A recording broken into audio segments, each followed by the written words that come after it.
acordei hoje, eu despertei hoje bem de madrugada, antes de 4 horas da manhã, e com uma palavra que eu já li muitas e muitas vezes, mas que hoje veio ao meu coração, e creio da parte de Deus, de uma maneira muito especial. Eu digo já há muitos anos que essa palavra, ou essa oração, pois ela é uma oração, é a oração que os perdidos farão no inferno. Ela está em Jeremias. Na verdade, nós vamos ler um contexto, né? Vamos ler um pouquinho antes e um pouquinho depois dessa palavra. Então, eu peço para você abrir em Jeremias, capítulo 8, do versículo 18 ao 22. Ela está como se fosse o recheio dessa palavra dura, pesada, que o profeta Jeremias falou da parte de Deus. Na verdade, eu quero também aproveitar e fazer uma recomendação. Leia o profeta Jeremias. Leia todo o profeta Jeremias, tendo em mente o seguinte: aquele povo foi advertido pelo profeta ao arrependimento.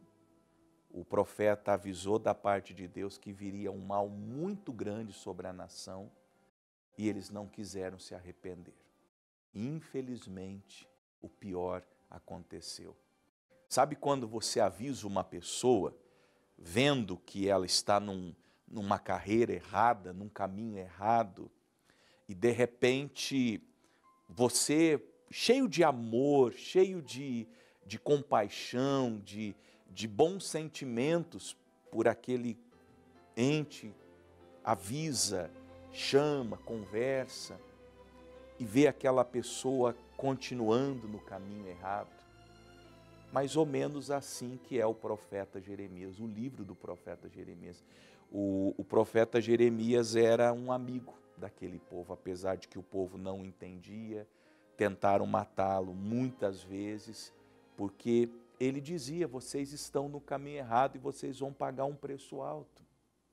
A consequência virá, então voltem para Deus, se arrependam, parem de cometer essas coisas erradas que vocês cometem. E ele falava do pobrezinho que morava no final da rua ao rei. Ele tinha acesso, Deus deu a ele a graça de ter acesso ao palácio do rei, tanto que você vai vê-lo no templo falando com profetas e sacerdotes. Outrora ele estava lá no Paço Real falando com o rei, conversando tete a tete com ele, chamava o rei na câmara do rei e conversava com o rei. Ele saía dali, ia lá na praça da cidade, falava com os pobres que estavam desempregados ali na praça da cidade. Então, ele tentou avisar todo mundo e praticamente ninguém foi salvo. Nessa altura, ele, já consternado, já antevendo o resultado, ele exclamou: ó, se eu pudesse consolar-me na minha tristeza, o meu coração desfalece em mim. Eis a voz do clamor da filha do meu povo, de terra muito remota. Não está o Senhor em Sião? Não está nela o seu rei? Por que me provocaram a ira com as suas imagens de escultura e com as vaidades estranhas? Não tinha vindo ainda o juízo. Nabucodonosor não tinha ainda invadido a terra, não tinha ainda matado os nobres, o rei Zedequias inclusive, não tinha ainda levado o povo cativo à Babilônia, onde eles ficaram 70 anos.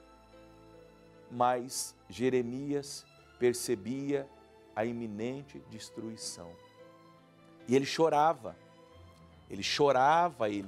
por isso que ele é chamado inclusive na teologia de o profeta chorão, porque ele via o que ia acontecer. Ele sabia, Deus havia dito, Deus havia revelado, Deus havia mostrado, e o que ele queria era que aquelas pessoas se arrependessem da idolatria. Ele fala aqui das imagens de escultura, ele fala também das vaidades estranhas, Aquelas pessoas faziam coisas que ele coçava a cabeça e dizia: meu Deus, como é possível? Como é possível o povo de Deus fazer essas coisas? Como é possível uma pessoa de Deus partir para a desonestidade? Como é possível um pastor, um pregador do Evangelho, um cristão antigo, fazer coisas que a gente vê aí acontecendo na Gospelândia? Como pode aquele homem de Deus mentindo em cima do altar? Como pode aquela mulher de Deus agindo daquela maneira? Jeremias simplesmente não entendia. Ele falava: gente, Deus não está em Sião, Deus não está no meio de vocês, vocês não têm nem o temor da presença de Deus mais. E aí, você sabe que o profeta, ele recebia a revelação de Deus do futuro. Não esses profetas que tem hoje, fuja desses profetas de hoje que ficam adivinhando CPF das pessoas, esses caras bruxos que estão por aí, nenhum deles vale um feijão furado. O profeta genuíno de Deus, ele via o futuro do que aconteceria com as pessoas que não se convertiam. Esse era o verdadeiro profeta. Ele avisava o mal que viria caso não houvesse arrependimento. E essa é a oração, versículo 20, das pessoas no inferno. Passou a cega, findou o verão e nós não estamos salvos. Você consegue imaginar uma pessoa, pensa comigo, uma pessoa que ouviu o Evangelho, como você ouviu e tem ouvido. Uma pessoa que eventualmente foi batizada nas águas, recebeu o Espírito Santo, frequentou uma igreja durante 5, 10, 20, 30, talvez a vida inteira.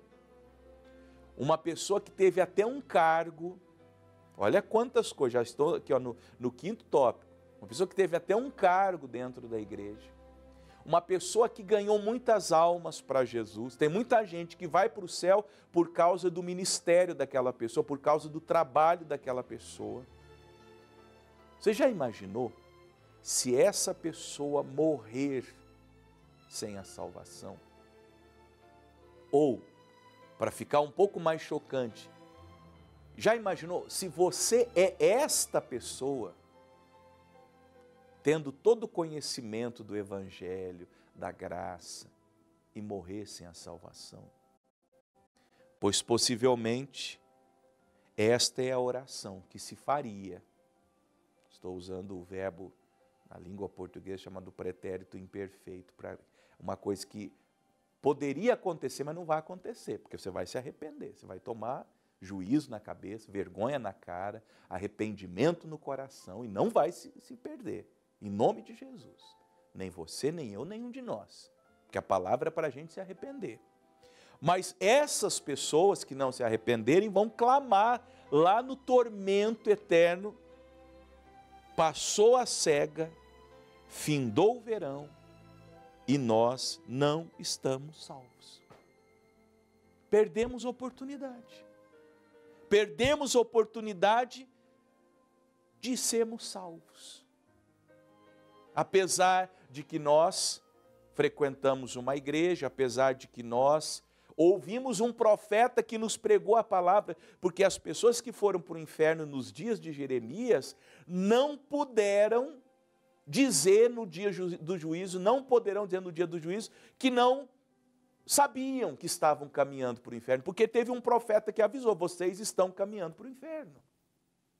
Por isso que eu sugeri mais cedo, leia o profeta Jeremias, leia todos os capítulos, tira um tempo nos próximos dias e leia esse livro. Você vai ficar impressionado, você vai ter tanto temor no teu coração, a não ser que você já esteja endurecido, embrutecido, a não ser que você queira mesmo viver sem Deus nesse mundo, aí isso não vai te causar nem cócegas. Mas se você ler o profeta Jeremias com o coração aberto, você vai ficar profundamente chocado com as verdades que você vai extrair daqui.